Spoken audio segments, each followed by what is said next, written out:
The sky changed on a Tuesday. What started as a bright morning over New York turned dark by noon.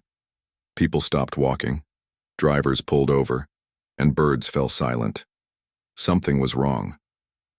High above the clouds, strange lights appeared. They moved, fast and in perfect lines.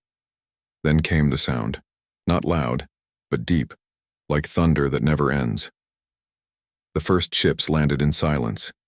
They were not like anything humans had ever built. Black, smooth, and shaped like broken teeth. They hovered without engines, without wings, without noise. They just were. Within hours, they were everywhere. No one knew who sent them or why. No message came. No demands were made. Only destruction followed. The swarm had arrived. Military bases across the world went into full alert. Jets scrambled. Missiles launched. Soldiers stood ready. But nothing worked. The alien ships absorbed bullets like raindrops. Bombs barely scratched their armor. Fighter planes exploded before they could get close. Cities burned. Los Angeles fell in less than 6 hours. Tokyo vanished from the maps in a day. London was gone by nightfall. People tried to run. Some made it. Most did not. Governments collapsed under the weight of fear and fire. Leaders disappeared. The internet slowed to a crawl. Radio waves filled with screams. This was not a war. This was an end. In Washington, D.C., a small group of military officers met underground. The White House was ash. The Pentagon was rubble. The president was missing.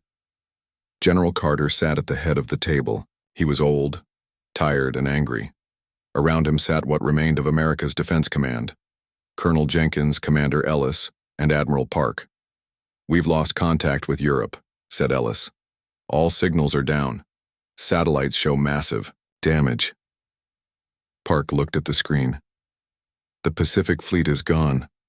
Every ship we had, gone." Jenkins slammed his fist on the table. "We need to fight back." Carter shook his head. "We have. We tried everything. Lasers, drones, even nukes. Nothing stops them. Then what do we do?" Park asked quietly. Silence filled the room. Then from the corner, a voice spoke up. "There's still Project Valiant." Everyone turned. It was Dr. Hale, a scientist who hadn't spoken all meeting. She looked pale, nervous, but sure of herself. "Valiant?" Jenkins asked. "I thought that was shut down years ago." "Not completely," Hale said. "The program was frozen, not destroyed. The subjects are still alive, asleep." Carter leaned forward. "You're telling me they're still in stasis?"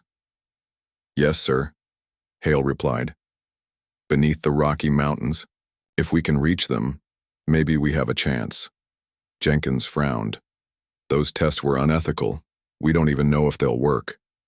"We don't have time for ethics," Carter snapped. "If this is our last card, we play it." He stood. "Up slowly, activate Project Valiant." Deep below the Colorado mountains, steel doors groaned open for the first time in decades. Inside the facility, rows of cryopods lined the walls. Each held a person suspended in time, their bodies preserved, their minds quiet. Machines hummed. To life. Names flickered on screens. Jason, Linda, Danny, Marcus, Annie, Ryan. They were not heroes when they were taken. Some were soldiers. Some were criminals. Others were volunteers who didn't understand what they were signing up for. But now, they were humanity's last hope.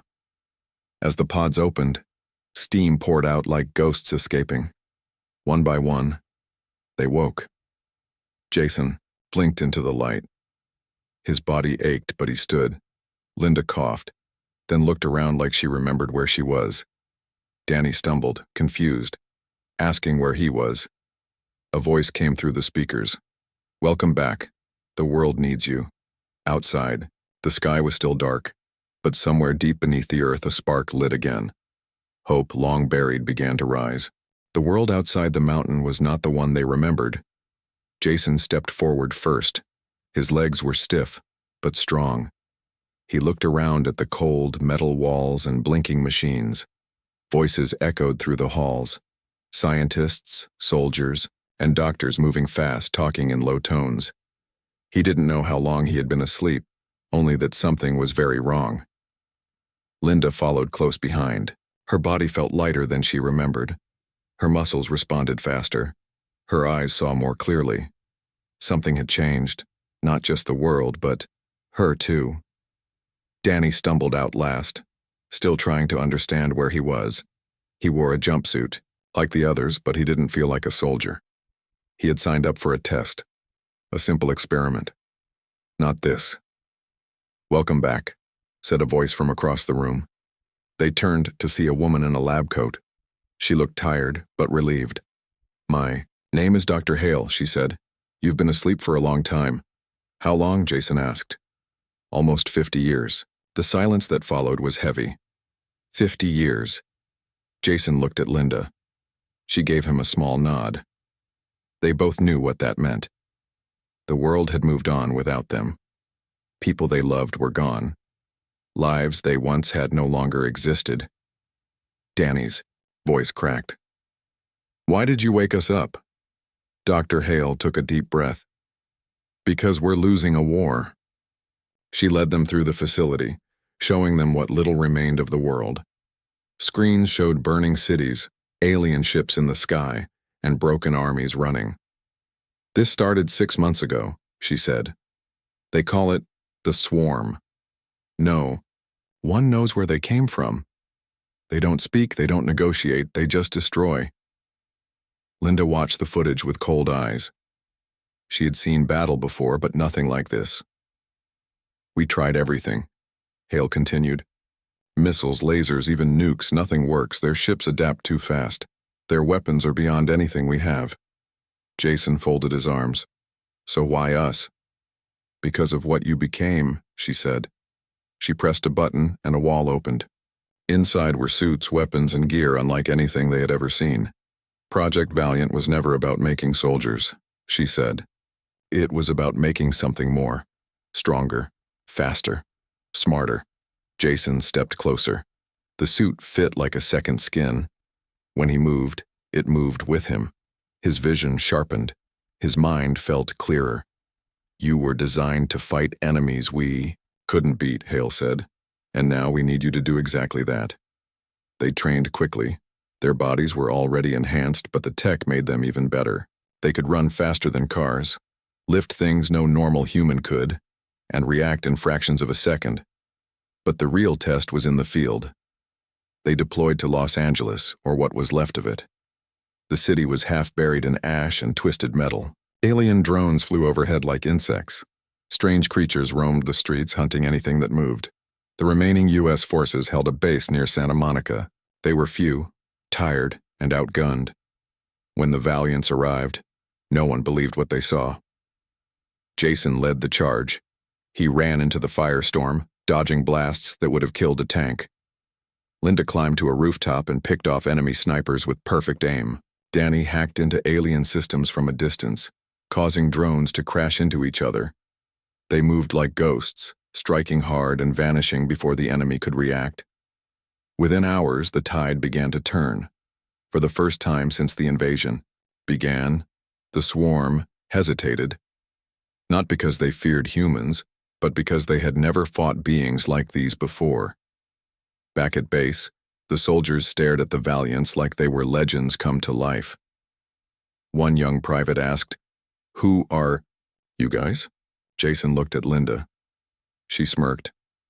"Just some people who woke up too late," she said. Danny sat nearby, looking at his hands. "Or maybe just in time," he added. Outside, the war was far from over. But now, humanity had something new. Not just hope, but fighters. Who could actually win? The Valiants kept winning, small battles at first, then bigger ones. They moved fast, struck hard, and disappeared before the swarm could react. Word spread quickly. A new force had entered the war. Soldiers whispered their names like legends. Civilians watched from hiding, seeing something they hadn't seen in months. Hope. But hope was fragile. The swarm adapted. It studied the Valiants, learned from every fight. What once took them days to recover from now only took hours. What stunned them once no longer worked twice. Jason knew the pattern well. He had seen it before in real wars. Enemies always learn, and when they do, the advantage slips away. They needed more than just strength. They needed time.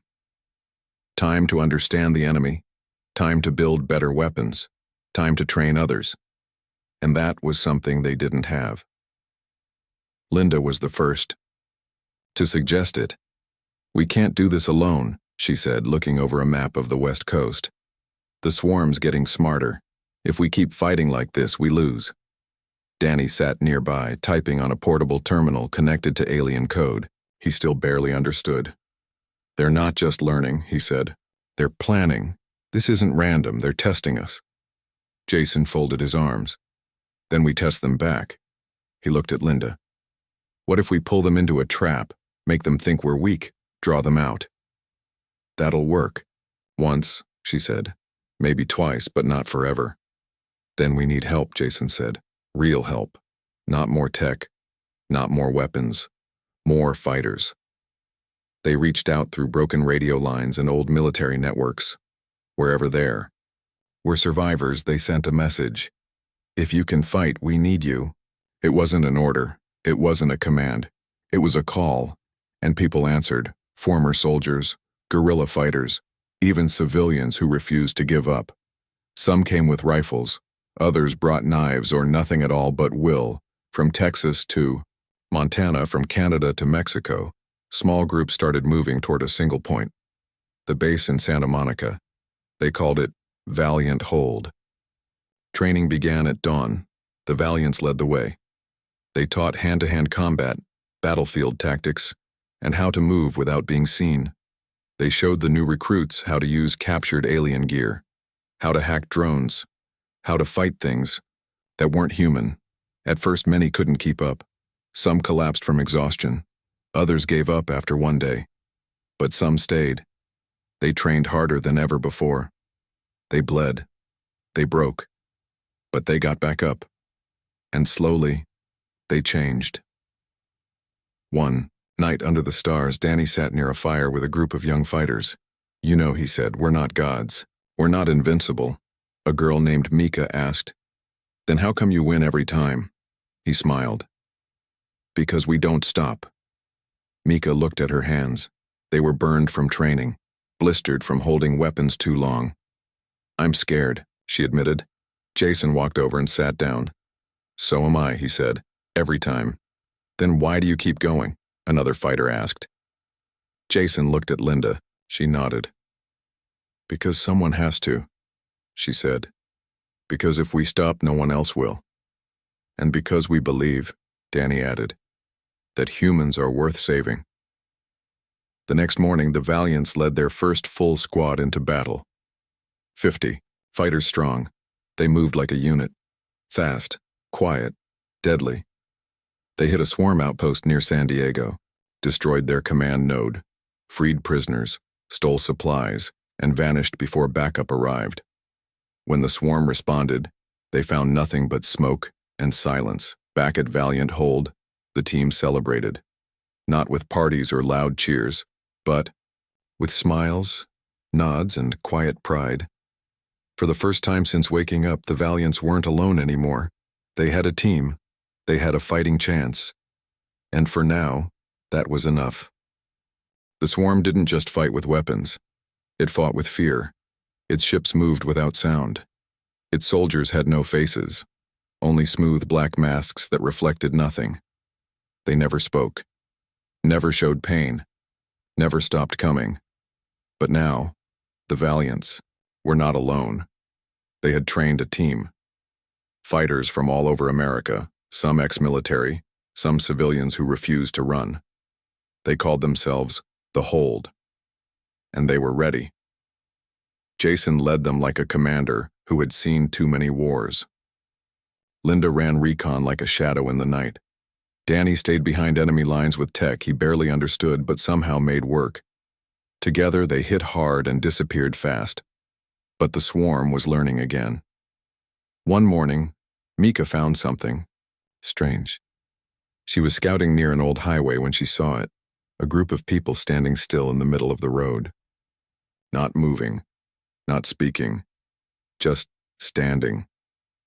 "They're not alive," she whispered into her radio. "But they're not dead either." Jason and Linda arrived within minutes. The people looked normal at first, clothes torn, faces dirty, but their eyes were wrong, empty, glassy. Like something else was looking out through them. Danny came soon after, bringing his gear. He scanned one of the bodies with a small alien device he had modified. What he found chilled him. "They're connected," he said. "Their minds are linked like a network." Linda stepped back. "You're saying the swarm's inside them?" "Not physically," Danny said. "But mentally. It's using them like puppets." Jason clenched his fists. This wasn't just a war anymore. This was a takeover. Back at Valiant Hold, the mood changed. No more quiet smiles. No more easy victories. The swarm wasn't just destroying cities. It was trying to take control of people. And if it could do that on a large scale, then we lose everything, Linda said. Danny worked nonstop trying to break into the alien code. He tapped into captured drones, hacked old transmissions, searched for patterns. He found something worse than he expected. "They're not just invading," he told the others. "They're preparing to upload themselves into every human mind they can reach." Jason stared at the screen. Numbers and symbols scrolled fast, showing plans for something massive. "They want to erase us," Danny said. "Not just kill us. Replace us." Mika looked scared. "How do we stop that?" Jason stood up. "We hit them where it hurts." They planned the next move carefully. Intelligence pointed to a central node hidden deep beneath the ruins of Las Vegas. It pulsed with alien energy. It was the heart of their network. If they destroyed it, the link would break, at least for now. But getting there meant crossing open ground filled with swarm patrols, and worse, mind-controlled humans. They called the mission Operation Firebreak. They moved under cover of darkness. Jason led the way with Linda close behind. Danny followed in a support role, carrying tech that might disrupt the alien signal. The rest of the team split into smaller units, creating diversions across the city. As they approached the edge of Las Vegas, the silence was eerie. No wind, no birds, no life, just broken buildings and the hum of something unnatural in the air. Then they saw them. Rows of people standing motionless, eyes glowing faintly blue. "They're waiting," Linda whispered. "For what?" Mika asked. "For us," Jason said. The first wave came fast. Puppet soldiers charged without fear, moving like machines. Bullets barely slowed them down. Screams echoed through the streets. The Valiants fought hard. Jason took point, slicing through enemies with a blade built into his arm. Linda picked off snipers from rooftops, guiding others through the chaos. Danny worked quickly, deploying a jammer that scrambled the alien signal. For a few seconds, the puppets froze. Confused. "Now!" he shouted. Mika and the others pushed forward, clearing a path to the central node. They reached the underground entrance just as the swarm realized what was happening. Inside, the air felt heavy. Machines lined the walls, pulsing with dark light. Cables hung from the ceiling like veins. At the center sat a single glowing core. Danny dropped to his knees and started working.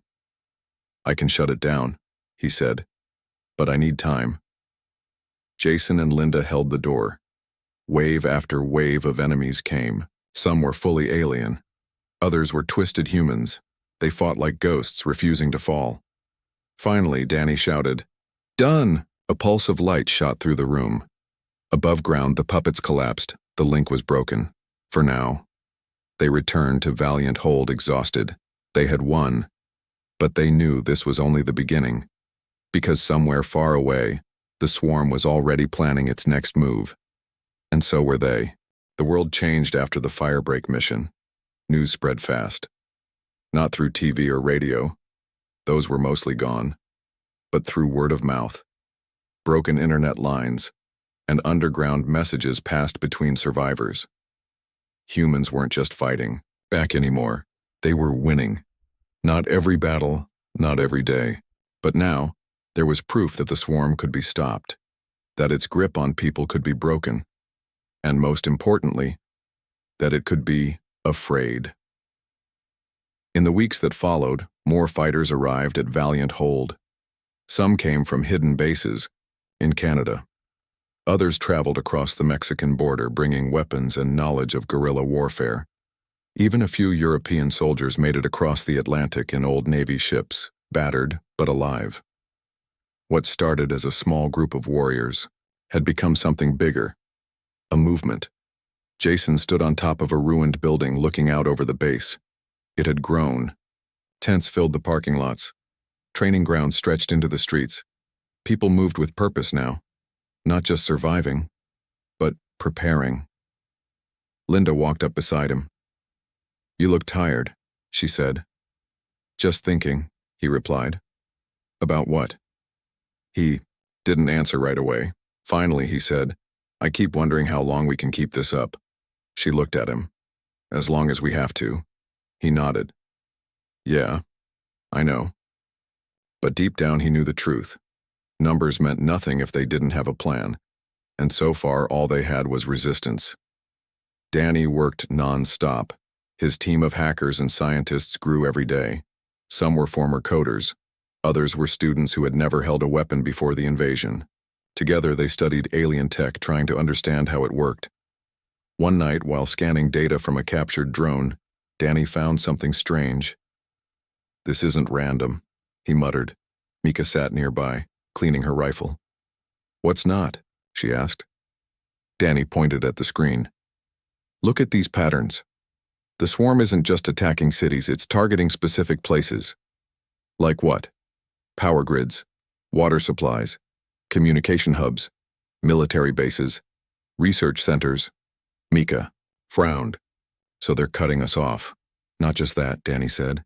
"They're clearing space for something else." "What do you mean?" He took a deep breath. "They're preparing for full control. Once they finish breaking our systems, they won't need soldiers anymore. Just puppets." Mika put her gun down. "Then we have to stop them before they finish." Danny looked at her. "We need to hit them where they're weakest." They called a meeting. Fighters from every unit gathered around a large map of North America. Jason stood in front, arms crossed. "We've been reacting," he said, "running to wherever the swarm hits next, but that's not enough." Linda stepped forward. "We need to take the fight to them." Someone in the crowd asked, "How?" Danny showed them. He pointed to 3 red dots on the map. "These are their main nodes," he said. "They control the network. If we destroy them, the link breaks. Maybe for good this time." Another fighter asked, "Where are they?" "Chicago," Linda said. "Moscow, and Cape Town."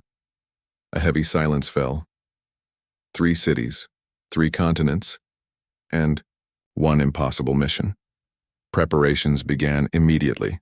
Planes were repaired, ships were loaded, teams were chosen. The Valiants would split up. Each would lead a strike force to one of the nodes. Jason would go to Chicago, Linda to Moscow, Danny to Cape Town. It wasn't just about strength anymore. It was about timing. If they hit all 3 at once, the swarm wouldn't have time to react. If they failed, well, no one wanted to think about that. Before they left, Mika came to Jason. "You think we can do this?" she asked. He looked at her, at the others, at the growing army behind them. "We don't have a choice," he said. She nodded. "Then, let's make them regret ever coming here." He smiled. "That's the spirit." They launched under cover of darkness. Planes flew low. Ships moved without lights. Teams moved like ghosts. The swarm had taken much from humanity, but not its will, not its fire, and not its warriors. This was no longer just a war. This was a rebellion, and it had just begun. The sky over Chicago burned, not with fire, but with energy. Alien ships hovered like dark clouds, sending down pulses that made the ground shake. Buildings stood broken, glass shattered, and streets filled with silence. This was not a city anymore. It was a battlefield. Jason and his team landed just outside what used to be downtown. They came in fast and quiet. No flashy entrance, no loud speeches. Just boots on the ground and eyes on the target. The node was deep underground, buried beneath layers of steel and alien tech. It pulsed like a heart, feeding control signals to thousands of puppets above. If they destroyed it, the link would break, at least for now. But getting there meant going through hell. They moved in silence. Jason led the way, followed by Mika, 2 scouts, and a small explosives team. They stuck to the shadows, avoiding patrol drones that floated like insects scanning for movement. Mika whispered into her radio, "We're clear for now, but this place feels wrong." Jason nodded. "It's watching us." He wasn't sure how he knew. Maybe it was instinct, maybe it was experience, but something about this mission felt different, like the swarm expected them. Meanwhile, halfway across the world, Linda and her team dropped into Moscow under heavy wind and snow. The city was frozen, covered in ash and ice. Alien towers rose from the ruins like black spikes humming with strange power. Her node sat inside an old nuclear bunker, now converted into a command center for the swarm. Getting in wouldn't be easy. Getting out alive even harder. She looked at her team. "Before jumping, stay sharp," she said. "This one won't go quietly." Back in Africa, Danny stared at his screen. Cape Town was the most active of the 3 nodes. Data flowed constantly. Transmissions jumped between satellites. Something big was happening here. He turned to his team. "This isn't just a control hub," he said. "This might be their main brain." Someone asked, "You mean like their leader?" Danny swallowed hard. "Yeah," he said. "I think we just found the head." In Chicago, Jason's team reached the edge of the facility. A massive door blocked their path, thick, reinforced, and covered in glowing symbols. Danny's voice crackled through the comms. "Don't touch anything," he warned. "That thing is wired to blow if you hit the wrong line." One of the explosives experts stepped forward. "I can get us in," he said. "Give me 10 minutes. Jason checked his watch. "You've got 5. Inside, the air was cold. Not from temperature, but from presence. Something was waiting for them. As they moved deeper, the walls began to change. Metal gave way to something else, smooth, organic, almost alive. Mika looked around. "This doesn't feel like a machine," she said. "Feels like we're walking inside something." "Alive?" Jason asked. "Yeah." He didn't answer, because he felt it too. Suddenly the lights flickered, then came the sound. Not footsteps, not voices. Hum, low at first, then rising, and then the enemy appeared. Not drones, not puppets. Real soldiers, black armor, no faces, no fear. They moved, like water, fast, coordinated, deadly. Jason raised his weapon. Contact. Contact left. Bullets flew. Explosions lit the halls. Mika ducked behind cover, firing short bursts. They were holding their own, for now. But the swarm wasn't just fighting back. It was pushing. Back in Moscow, Linda's team was trapped. They had reached the node, but the exit was blocked. Enemy forces were closing in fast. She called Jason. "We've got trouble," she said. "Can you pull some heat off us?" Jason looked around at his own fight.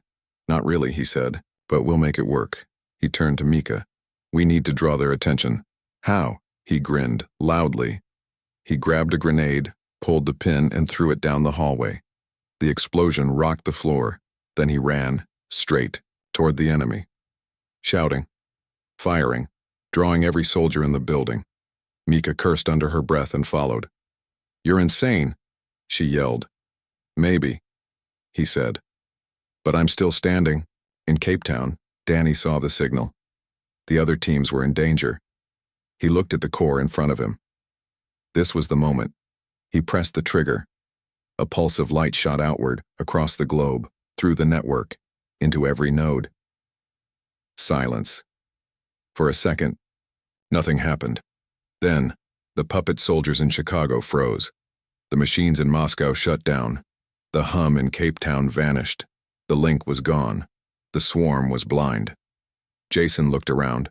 The enemy was falling, not retreating. Failing. He turned to Mika. Looks like we did it. She took a breath. Or bought ourselves a little more time. He nodded. Because deep down, they both knew. This wasn't the end, just the start of something bigger. The silence didn't last. After the pulse from Cape Town, the swarm's network collapsed. Its soldiers froze. Its machines shut down. For a few precious minutes, it was like the war had ended. But then came the noise. Not from weapons or engines. From space. A deep, low hum rolled across the sky like thunder without lightning. People looked up. Fighters stopped moving. Even the wind seemed to hold its breath. Something was coming. And it was big. Jason stood on top of a ruined building in Chicago, watching the clouds swirl above. "This doesn't feel right," he said into his radio. Linda's voice came through, tired but sharp. "No kidding. I just saw a ship bigger than New York land outside Moscow." Danny's voice followed. "They're calling it the core vessel. It's not just another ship. It's their command center." Mika walked up beside Jason. "So, what now?" He looked at her. "We finish this." Back at Valiant Hold, the surviving teams regrouped. What remained of humanity's resistance gathered in the underground bunker beneath Santa Monica. Maps covered the walls. Reports filled the air.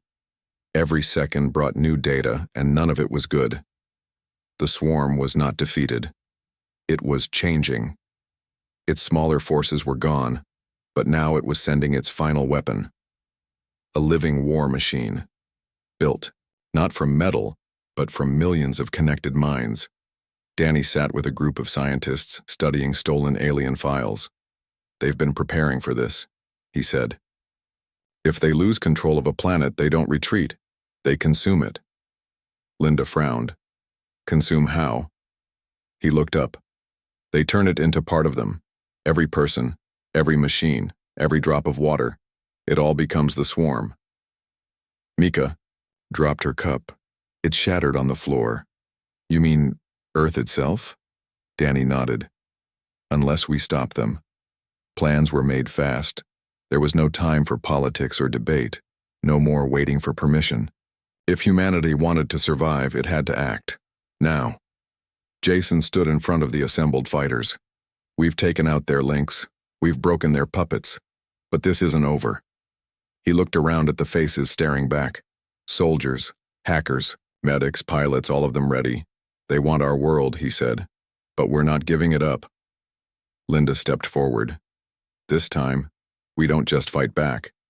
She smiled coldly. "We hit them first." The plan was insane. The core vessel was protected by layers of energy shields and orbiting drones. Any normal attack would be torn apart before it got close, so they wouldn't attack normally.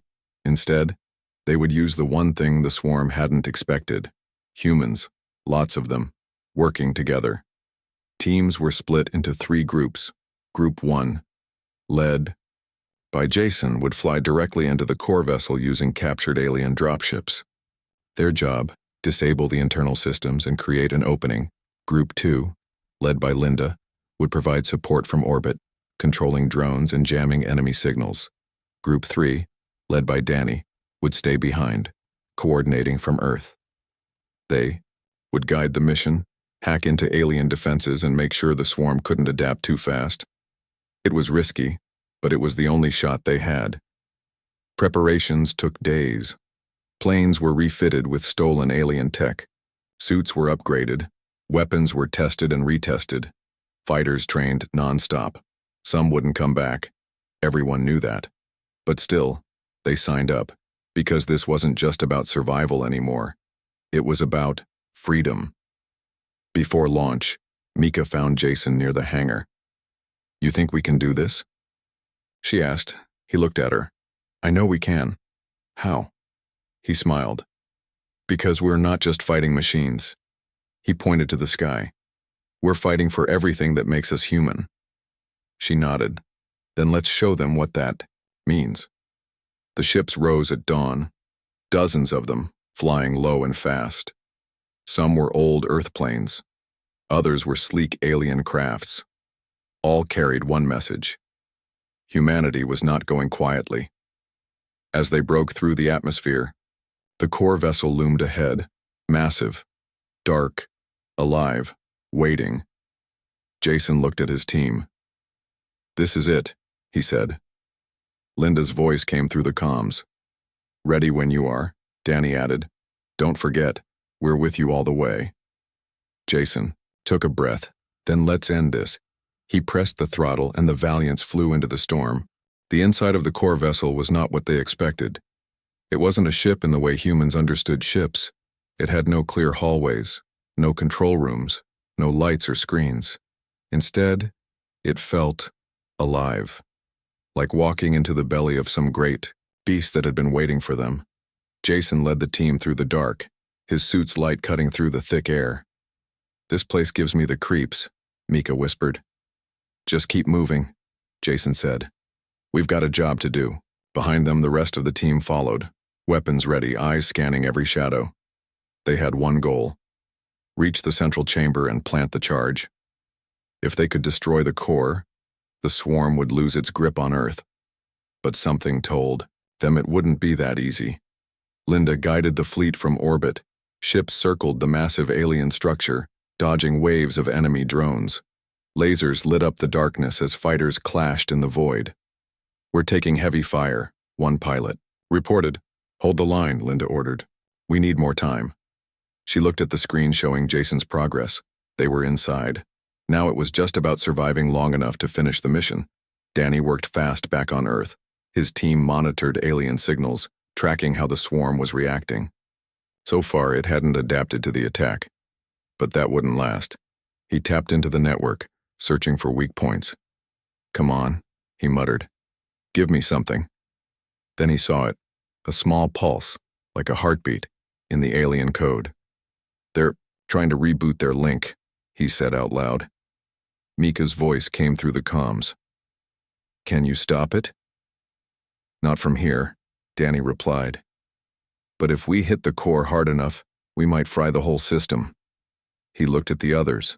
"We need to speed this up." Inside the core vessel, Jason's team pushed forward. The walls pulsed with strange energy. Sometimes they felt warm, sometimes cold. It was like the ship was watching them.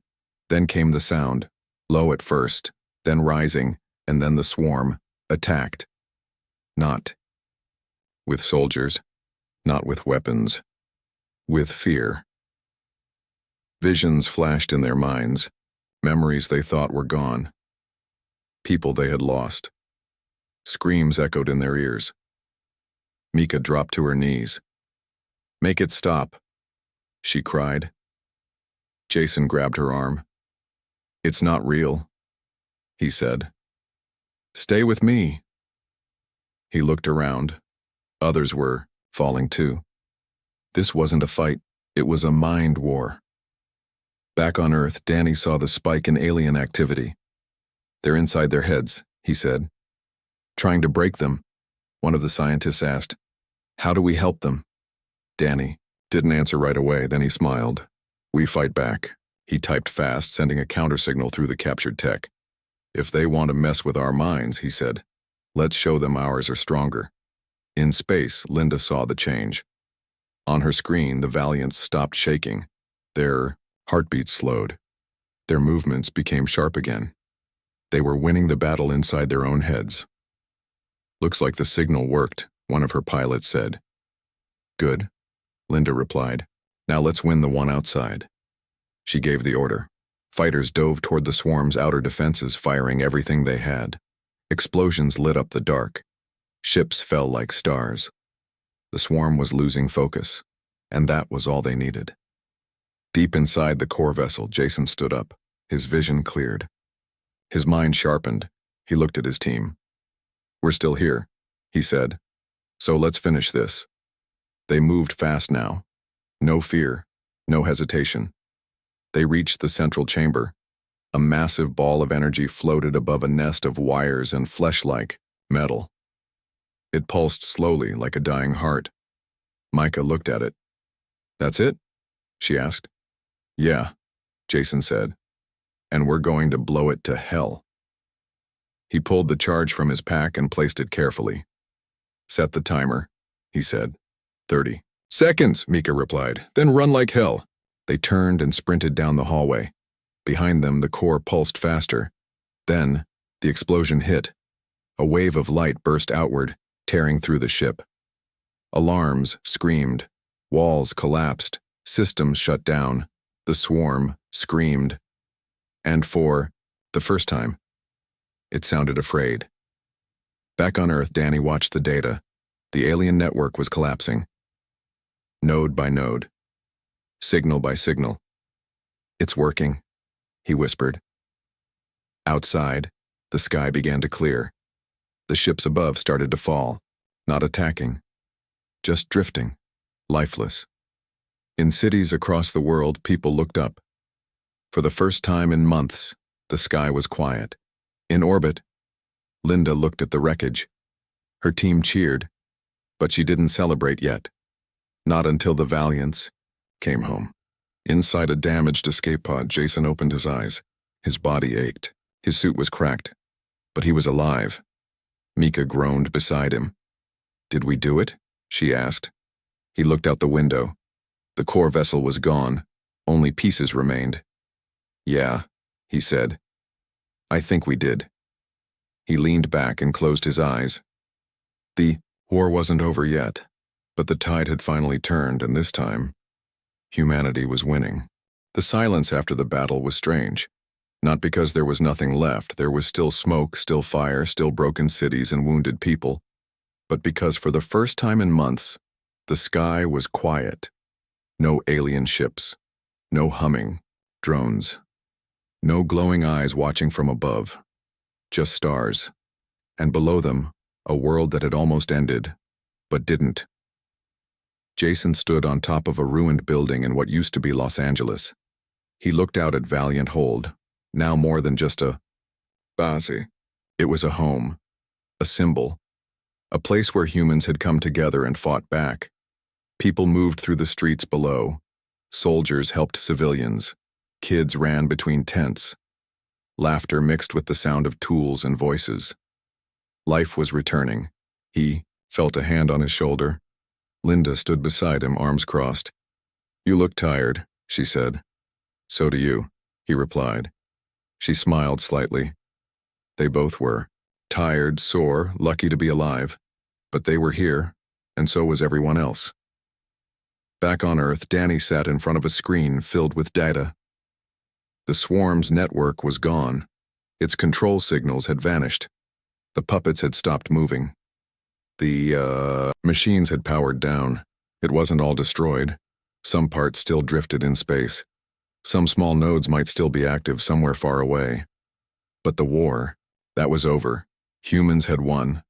Not with weapons alone. Not with strength or tech. But with something the swarm never understood. Hope, teamwork, and will.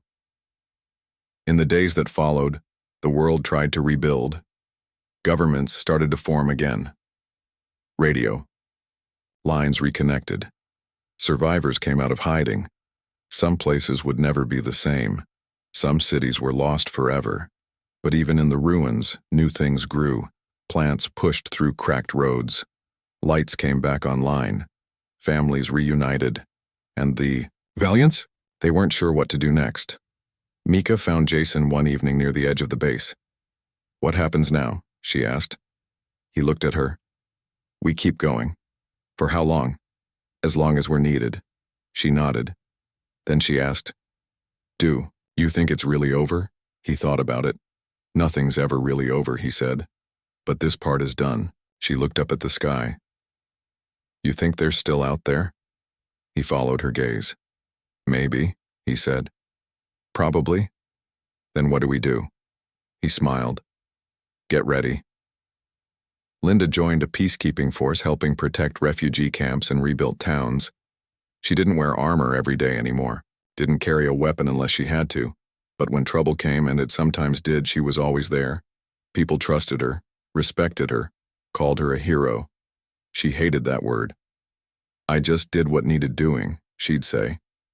Danny stayed. Behind the scenes, he worked with scientists, studying what was left of alien tech, not to build weapons but to understand, to learn, to make sure humanity never got caught off guard again.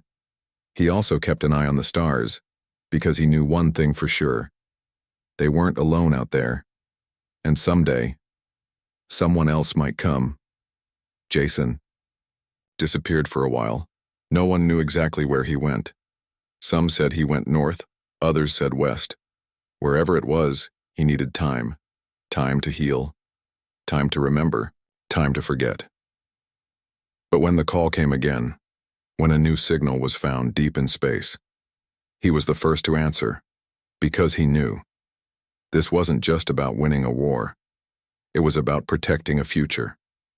Years passed. Stories spread. About the valiance. About the fight. About the day humanity stood up and said, "No." Children heard those stories and dreamed of adventure. Soldiers remembered them before every mission. Leaders read them before making hard choices, because they reminded everyone of one simple truth. Humans may not be the strongest, may not be the fastest, may not have the best tech, but when they stand together, when they fight for each other, they are unstoppable. The stars were still full of danger, but now humans looked up at them not with fear, but with fire, and somewhere, out, beyond the edge of known space, a new mission was beginning, and the Valiants were ready, again.